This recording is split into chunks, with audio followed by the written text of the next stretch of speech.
Welcome back to another episode of TNT. That's Travis and Tyler, myself, Travis Patton from Airgun Depot, and Tyler Patner from Pyramyd Air.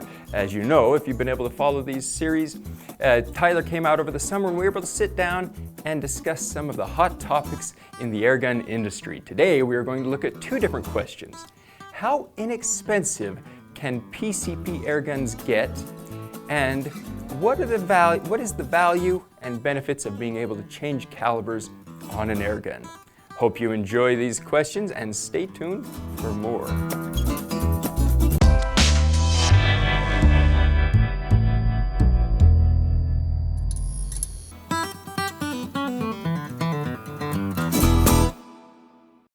So the question is, how safe do you need your gun to be? Right? How much are you willing to risk loss of limb? Because every day's a risk. That's awesome. You know, you drive out on the road, you don't know what's going to happen to you. That's true. You're more likely to get into a car accident than you are to have an airgun blow up on you at any point in your life. But that's because airguns are too overpriced. Wow, is that it? You know, I mean, is that really it? You know, I think it's because barrels cost too much. I think, manufacturers need to loosen their tolerances on barrel quality, reduce the overall diameter of barrels, make them as thin-walled as possible, and then you're talking about taking an $80 barrel down to $3. It's beautiful. Yeah, there are possibilities there. There's so many possibilities. And that More is plastic. And that's one of the things that you come across as the prices drop. Yeah. Right. I mean, you can get some pretty phenomenal barrels on these really inexpensive airguns. Yeah. But you can't count on it every time. Right. So I think right now I think the lowest priced airgun out there, PCP, is the Benjamin Wildfire, which was always meant to be the lowest priced PCP. So Crosman 1077 on air. And that was an interesting one because it had a pretty rough reception. Yeah. Because I think the way it was marketed was people wrong. thought it was going to be like powerful enough to do stuff with. Yeah, this is an entry-level PCP. No, this is a PCP if you already have an air tank and PCP setup, get a little backyard plinker. That's a good point. Yeah, it was really like you get a hand pump and it's, I think this is not your PCP setup. This is a fun backyard plinker. Yeah. For me, if you already have air and a PCP it was initially promoted as like a 12 foot-pound gun almost. So you had the possibility of some backyard pest elimination with it. And I think what ended up happening is there were a few out there that were that powerful, but most of them were, 7-8 foot-pounds. I mean, they really were. It was a CO2 level power, but on air, which it's a ton of fun. But yeah, I think to your point, looking at the Diana Storm Rider is probably a better look at an entry-level PCP. Which is, I think you can get the Gen 1 if they're still available for like $180-ish, maybe $149.99. I think less, yeah. Okay, so for $150, I mean, look, that gun's certainly far from perfect, but for the money, I mean, it's incredible value. Right, and I think the improvements they made in the Gen 2 with the upgrading of the trigger, which was huge, as well as the improved moderator, right. Just made that gun really a real player in that inexpensive price point. But I think to look at other manufacturers and say, hey, can Crosman get a version of the Fortitude, right? That's down in this price point. I don't know. I mean, if the Discovery were still actually sellable because it's unshrouded and single shot and all that stuff, would it be less than that? I don't think so. I think it's a lot of the same parts, so I think the price is going to be similar. Do you take the regulator out of a gun like that and have it unregulated for then you got the Maximus, right? I mean, that's exactly. What does a Maximus even go for these days? I don't. Do they go? No, probably not. Not anymore, so. Right? I think a lot of that part of the market has progressed so quickly that we've seen a lot of the old standby guns. Beaming QB Chief that you love so much, the Maximus, the Discovery. Oh no, my Chief. Yeah. Yeah. I love my Chief. That thing is a laser. Yeah. But it's an example where I don't talk about it because it's like I can't tell you go out and buy a Beam and Chief and it'll give you a unicorn. It'll give you 0.01 inch groups at 30 yards because one hole. Yeah. It's just not. Yeah.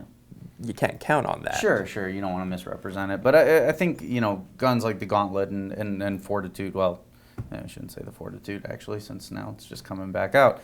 But guns like the Gauntlet and the Storm Rider and the Flash as well have kind of set a standard for what it could be.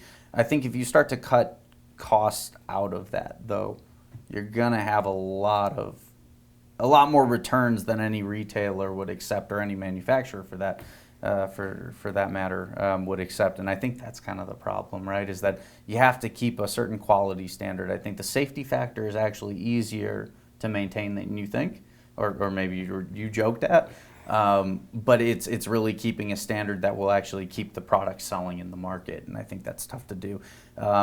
In reality, I don't think you'll ever see a solid entry-level gun for under $200. Well, and the problem now too is we've got the tariffs. Yeah, and so and all that stuff for the most part comes from China. Yeah, so that's the. Yeah, that'll be tough if you do end up finding some. I think it'll be about increasing what value you're getting and the quality you're getting for $300. I think $300 is a really nice point where you can build in some quality stuff into a gun. But now it'll be a question like you've noticed, right? All of the $300 guns are bolt guns. When are we going to get a side lever $300 gun, right? That'll improve things a lot, because a lot of people complain about the cocking effort on these guns. So, that's going to be a big upgrade. Who's going to do it? Is it going to be regulated? Is anybody going to care about it by the time it comes to market? Who knows?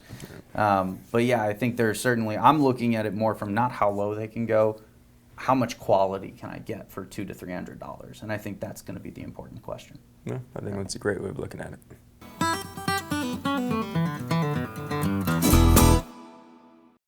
So the one gun that can do everything, right? Whether you can, having that caliber interchangeability to be able to take a gun from a 177 to a 22 to a 25 or bigger. I think there's something there. I really think so. The concept's been around, well over 10 years at the very least, because you have Air Force having the ability to change barrels. I think that was always underutilized, and some of that has to do with you need an extra bottle, to kind of go from a 177 to a 25 or whatever you wanted to do. But now we're seeing it. Obviously FX is probably the number one name in interchangeability right now. But you have Crawl coming into that market with that new Puncher Knight that they showed at SHOT Show that's just kind of landed. And I think we're going to see more of it. What's your take on it? Because I think it's going to be a thing, personally. Yeah, it definitely sells. I don't know how often, people change barrels. So whether it's something that people do that much, I don't know. But for me, it's really attractive to be able to. For me, it's like, okay, I want a 30 caliber PCP and a 22 caliber PCP. With those two, I can do anything I want to do. Sure. 22, I can shoot most things. I can shoot a lot. I can shoot in my backyard. 30 cal, I can then go out and, really stretch it out and really shoot some larger, small game. Anytime you switch calibers, it's not just plug in a barrel, right? You've got to tune the gun, and that's where I think FX nails it, is because they give you the way to adjust everything up, so it's really you get good performance across the whole line. Well, when they first came out with the the STX system and being the liners and then the caliber changing, I think it was a little confusing at first for a lot of people, and they're honestly. I remember when the Impact came out, and that was like one of the things that was really highly touted on the Impact, was that I could take my gun from 177 to a 25. Oh my gosh. They didn't really give you a guideline of not how to do it, but how to set the gun up once you got that 25 caliber setup installed, right? But now that's pretty much ironed out. I think a lot of that's just like it's there. Yeah, the information's there. Yeah, if you go to our definitive guides on the Impact, for example, sure. We tell you every setting you need to have for the different calibers, and it's easy to get pretty dialed in pretty easily. Yeah, and that's half the battle, right? The thing with the crawls is that you can change the barrel and your indexing post and all that stuff to go ahead, or pellet probe. Everybody calls it something different. I don't know what you call it, but it's a probe. Okay, just so you know. Yeah, all right, good to know. A definitive guide man over here. With those, it's like you change the barrel, and then you have to tweak with the power adjuster, right, to kind of dial in for whatever pellet you intend to use. So there's always going to be some level of complication. It's never just going to be like electronic, right, where you put a 177 barrel in, hit a button, you're good to go. Put a 22 barrel in, hit a button, you're good to go. Maybe one day, but at least for right now, for the next, maybe 3 to 5 years, I don't see that happening. But just having the ability to swap stuff in and out, even with the little bit of work involved, I think is very attractive, as you said. Well, it saves you from buying another gun. That's the whole thing. Is right. You can spend whatever you can afford on the gun you want, and then you get a lot greater flexibility. I mean, that's just incredibly attractive. I agree. And it's not that difficult to do. To do really well, it's kind of difficult. Yeah, I think it's the overwhelm. Like once you do it once, you're like, oh, that wasn't so bad. But thinking about it, you're like, oh man, I could really screw this up. Yeah. Well, and I'm thinking more from a manufacturing side. Sure. I mean, I think more companies could do this. You know, it's not that difficult to do. Like, Sure. I think some companies do it really well, but it's not that hard to just get something out there that'll work pretty well. Yeah, I think it's developing it the right way, really putting it through its paces before you ever put it out there, and then really applying it to everything else you have. That's the whole thing. And right now, FX is certainly leading that charge. But we'll see if other companies kind of take up that banner and run with it, because right now it can be a little tough for somebody to swallow that $2,000 price point for an Impact or a Crown, and even a Dreamline at $1,000 is tough.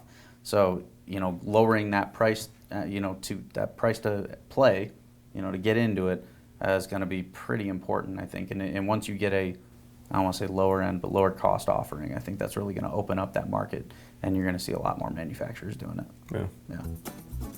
Well, I hope you enjoyed today's discussion. As always, if you have any questions or comments, leave them in the section below. If you have any suggestions for future episodes, if we ever get the chance to sit down and talk again, we'd also like to hear them. Now make sure you subscribe to both Airgun Depot and Pyramyd Air's YouTube channel, because the next episode will be released in a week on the Pyramyd Insider channel. So stay tuned for that, and we'll see you next time.